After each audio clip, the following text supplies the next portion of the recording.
అదే RTV app వార్తల్ని క్షణాల్లో చదివే అవకాశం ఉంటుంది. ఒక న్యూస్ పేపర్, ఒక టెలివిజన్ ఛానల్ మీ చేతుల్లో ఎప్పుడూ ఉంటాయి.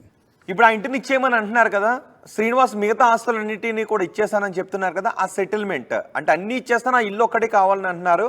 అలాంటి నిర్ణయం మీతో సంప్రదించి తీసుకున్నారా, ఆయన సొంతంగా తీసుకున్నారా?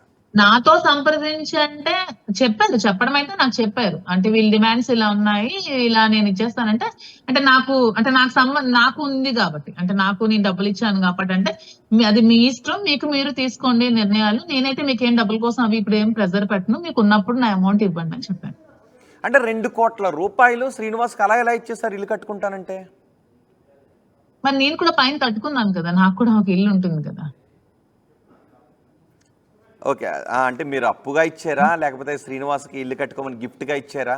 అప్పుగానే ఇచ్చానండి.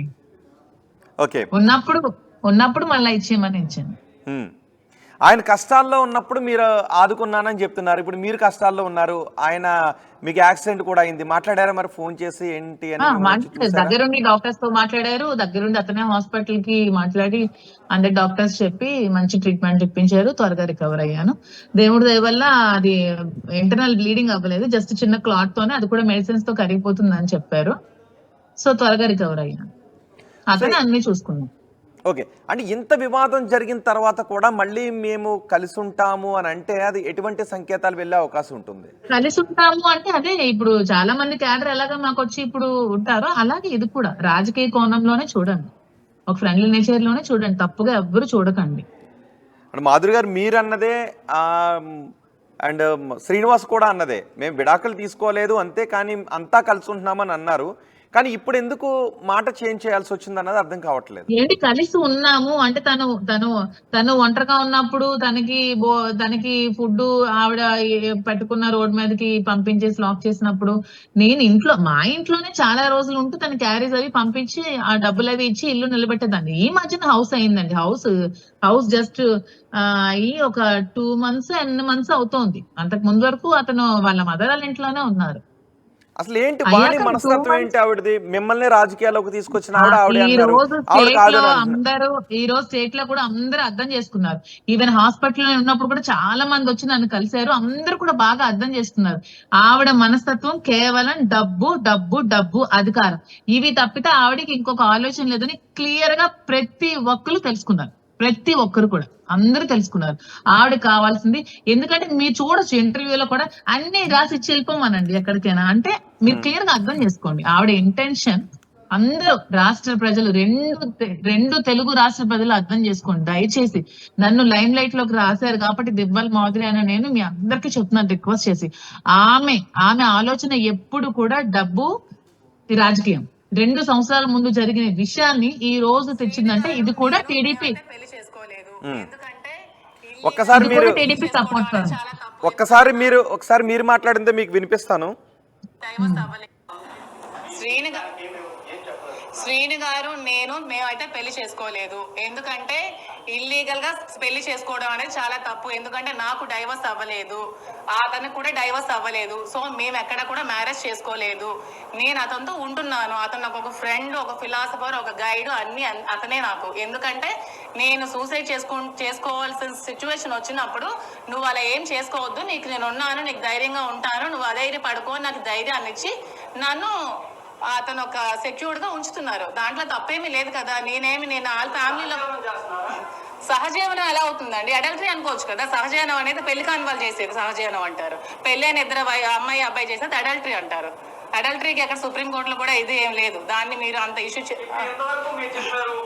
అంటే సుప్రీంకోర్టు జడ్జిమెంట్ కూడా కోర్టు చేసిన తర్వాత అడల్టరీ. నేను చెప్పాను మేము కలిసి ఉంటున్నాము, తను ఒక ఫ్రెండ్, ఒక ఫిలాసఫర్, ఒక గైడ్, ఒక కేర్ టేకర్ అన్న తర్వాత ఆ వ్యక్తి ఎవరో లివింగ్ టుగెదరా అంటే అది లివింగ్ టుగెదర్ ఎలాగ అవుతుందండి? ఇది రొమాన్ మీరు అనుకునే విధంగా ఎవరైనా అనుకుంటే అడల్టరీ కింద వస్తుందండి అని చెప్పాను. వాడికి బస్సులో ఇన్ని ద్వంద్వార్థాలు, ఇన్ని చండాలంగా మాట్లాడతారని నాకు తెలియదు ఆ టైంలో. ఆ టైంలో కూడా నా మైండ్ చాలా డిస్టర్బ్ గా ఉంది, ఎందుకంటే అప్పటికే సోషల్ మీడియా అంతా చాలా రూమర్స్ స్ప్రెడ్ చేసింది, ఆవిడ చాలా ఘోరంగా మాట్లాడి అప్పటికే చాలా డిస్టర్బెన్స్ లో ఉంది. అప్పటికే నేను చెప్పాను he's my friend, caretaker, philosopher, guide, everything అని చెప్పిన తర్వాత కూడా అవతల వ్యక్తి సుప్రీంకోర్టు ఏదో క్వశ్చన్ జడ్జిమెంట్ కూడా కోట్ చేసినప్పటికీ చేశారు. అడల్టరీ అనే దానికి ఏంటి అనే వివరణ మీరు ఇచ్చే ఉద్దేశంలో పూర్తి అవగాహన ఉంది. అడల్టరీ అంటే ఏంటో మీకు పూర్తి అవగాహన ఉంది, అందుకే మీరు సుప్రీంకోర్టు జడ్జిమెంట్ కూడా కోట్ చేశారు. అవునండి, మీరు మీ వాడుక భాషలో అనుకోవాలంటే అంటే ఇది లీగల్ గా మీరు తీసుకెళ్తారు అనుకుంటే మీరు వాడుక భాషలో అనుకోవాలంటే అడల్టరీ అనుకోండి అని చెప్పానండి. దాని క్లియర్. అది తప్పు అనుకుంటే ఆ పదం నేను వెనక్కి తీసుకున్నాను. ఓన్లీ ఫ్రెండ్ అని చెప్తున్నాను. అది కరెక్ట్ అనుకుంటే ఆ పదం కూడా తీసుకోమని చెప్తున్నాను. సో ఇక నుంచి కూడా ఫ్రెండ్షిప్ అలాగే కొనసాగుతుంది, రైట్? ఎస్, ఫ్రెండ్షిప్ కొనసాగుతుంది, ఫ్రెండ్స్ గా ఉంటాం. ఓకే. మిమ్మల్ని వాణి పార్టీలోకి ఆహ్వానించిన తర్వాత మీరు శ్రీనివాస్ గారికి దగ్గర అయ్యేలాగా చేసి శ్రీనివాస్ మీద బురద చల్లాలి అని వాణి ప్రీ ప్లాన్డ్తో ఒక క్రిమినల్ ఇంటెన్షన్తో చాలా చేశారని అంటున్నారు కదా. అసలు ఏం చేశారు? మిమ్మల్ని శ్రీనివాస్కి దగ్గర చేయాలి అని వాణి చేసిన ప్రయత్నం ఏంటి? శ్రీనివాస్ దగ్గరగా చేయాలని ప్రయత్నం అంటే ఏమి కాదండి. గడప గడపకి మేము వెళ్తున్నప్పుడు దగ్గరగా ఉన్న ఫొటోస్, అంటే గడప గడపకి వెళ్తూ ఉంటాం, కార్ లో ట్రావెల్ చేస్తే అలాంటి ఫొటోస్, ఏదైనా మీటింగ్ వెళ్తున్నట్టు ఫొటోస్. అంతేగాని మీరు ఎక్కడైనా అన్సీన్ ఫొటోస్ మా ఇద్దరివి చూసారా? ఇలాంటి ఫొటోస్ తీసుకెళ్లి సీఎం ఆఫీస్ వరకు వెళ్ళి వీటిని చూపించి శ్రీను గారు ఈ అమ్మాయితో దగ్గరగా ఉంటున్నారు, ఈ అమ్మాయి దగ్గరగా ఉంటున్నారు, ఈ అమ్మాయి దగ్గరగా ఉంటున్నారు అని చెప్పిన అప్పటికి కూడా ఆఫీస్ వాళ్ళు కొట్టుపడేశారు, పట్టించుకోలేదు. రాజకీయాలు ఇవన్నీ కామన్ అమ్మా, ఏంటి ఇలాంటివన్నీ తీసుకొస్తావు అని చాలా రోజులు ఆమెకి అపాయింట్మెంట్ కూడా ఇవ్వలేదు. అసలు ఆమె చాలా రోజులు అక్కడ పడిగాపులు కాచి వెనక్కి వచ్చిన రోజులు కూడా ఉన్నాయి. కానీ ఒకనొక స్టేజ్ లో ఇంకా పూర్తిగా వెళ్ళి నేను ఆత్మహత్య చేసుకుంటాను, నాకు డైవర్స్ కావాలి, నాకు ఇప్పుడు టికెట్ ఇవ్వకపోతే నేను ప్రెస్ మీట్ పెట్టి పార్టీని రప్చర్ చేస్తాను, పార్టీకి బద్నాం చేస్తానని బ్లాక్మెయిల్ చేసింది. బ్లాక్మెయిల్ చేసినప్పుడు ఆ శ్రీను గారు అన్న నా వల్ల నువ్వు ఇంక ఇబ్బంది పడకన్నా నేనే టికెట్ ఇచ్చేస్తానని శ్రీను గారు టికెట్ ఆవిడకి అనౌన్స్ చేయడం జరిగింది. కానీ తర్వాత పార్టీ వాస్తవాలన్నీ తెలుసుకొని ఈవిడ ఇవన్నీ నిజంగా రాంగ్ గా చేస్తుంది, ఇవన్నీ అబద్ధాలు, మాధురైన అమ్మాయి రాజకీయంగా చాలా మంచిగా మనకి వర్క్ చేస్తుంది, ఈ అమ్మాయి అవసరం మనకు ఉంది, ఈమెను మనం తప్పుగా చేసుకుని టికెట్ ఇచ్చామని చెప్పి ఈవిడ అసలు అనర్హురాలని, ఎమ్మెల్యే టికెట్ అనర్హురాలి, ఈవిడ పనికి రాదని నిర్ణయించుకొని ఆ టికెట్ ని మళ్ళీ శ్రీను గారికి ఇచ్చి శ్రీను గారిని కంటెస్ట్ చేయమని చెప్పడం జరిగింది. ఆ జరిగినప్పుడు కూడా ఈవిడ ఏ రోజు కూడా సపోర్ట్ చేయలేదు పార్టీకి. ఈవిడ ఎప్పుడు కూడా వైఎస్ఆర్సీపీ ఓట్లు వేయమని చెప్పలేదు. తిరిగి ఈవిడ ఈ ఫ్యామిలీ మొత్తం టీడీపీ ఓట్లు వేయమని చెప్పారు. అది అందరికీ తెలుసు, ఆవిడ కూడా ఒప్పుకున్నారు, టీడీపీ ఓట్లు వేయమని చెప్పారు. ఇన్ ద మీన్ వే నేను ఇక్కడ ఈ కార్యక్రమాలన్నీ జరుగుతున్నప్పుడు కూడా వచ్చి ఏ రోజు కూడా నాకు క్వశ్చన్ చేయలేదు, నువ్వు ఎందుకున్నావు, నువ్వు ఎందుకు ఇక్కడ ఉన్నావు అని కూడా క్వశ్చన్ చేయలేదు.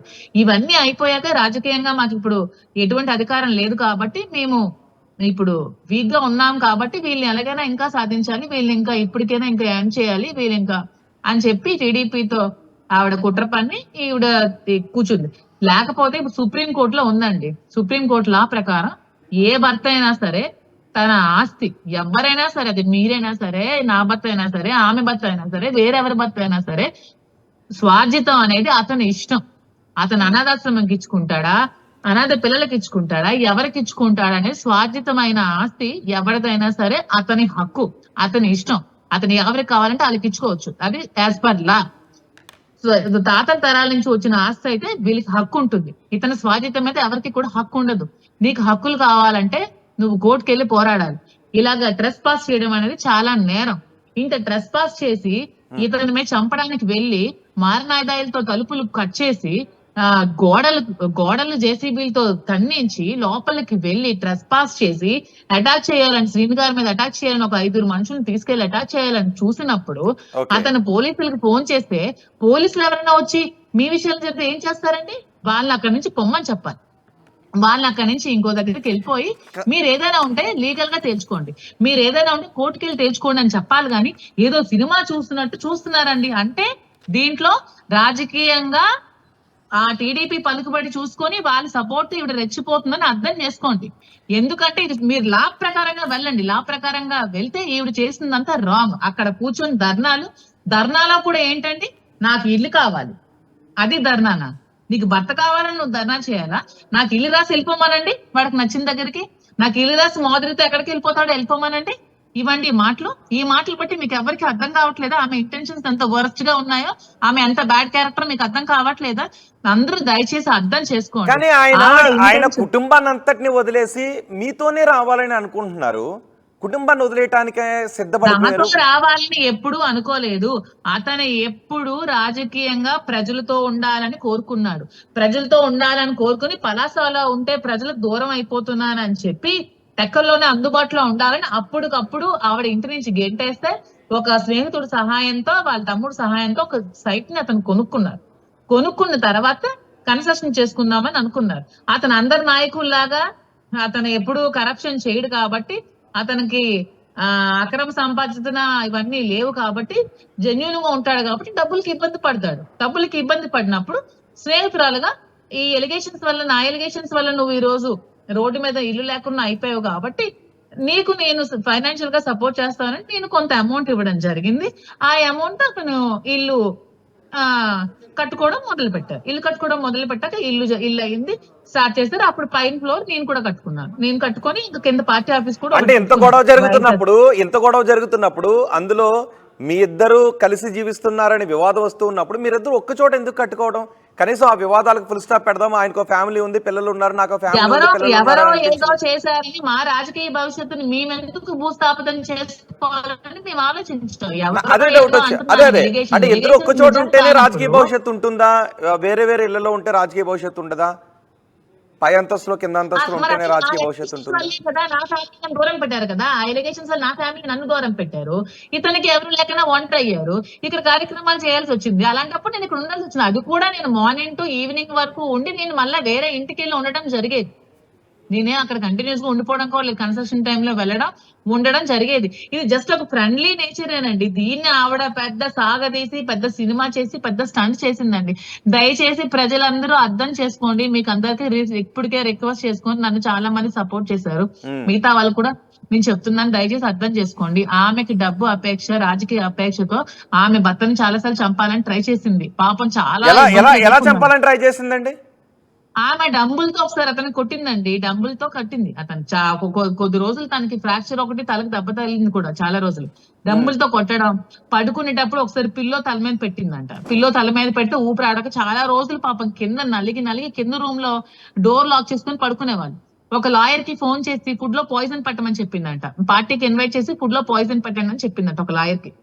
ఆ లాయర్ ఏమో భయపడి సార్ కి ఫోన్ చేసి, సార్ మీకు ఇలా ఫుడ్ లో పాయిజన్ పెట్టమంటున్నారని చెప్తే అప్పుడు భయపడిపోయి అప్పుడు అలాంటి విషయాలు నాతో ఫ్రెండ్లీగా షేర్ చేసుకునేవాళ్ళు. అప్పుడు ఆవిడ అవన్నీ తట్టుకోలేక ఇలాంటి బద్నాం చేసి ఒక రోజు ఇంటికి అతను వెళ్తుంటే ఇంటికి లాక్ చేసి ఇంటి నుంచి బయటకు వెళ్ళిపోయి విపరీతంగా మెసేజ్లు పెట్టి, నువ్వు ఇంటికి వస్తే నీకు చంపేస్తాం, నరికేస్తామని అందరు కూతులతో సహా మెసేజ్లు పెట్టి అతన్ని గెంటేస్తే టికెట్ వస్తుంది అని. అంటే అతను గెంటేసి బ్యాక్ చేసి అతన్ని గెంటేస్తే టికెట్ మాకు వచ్చేస్తుంది, మేము రూయిన్ చేయాలని.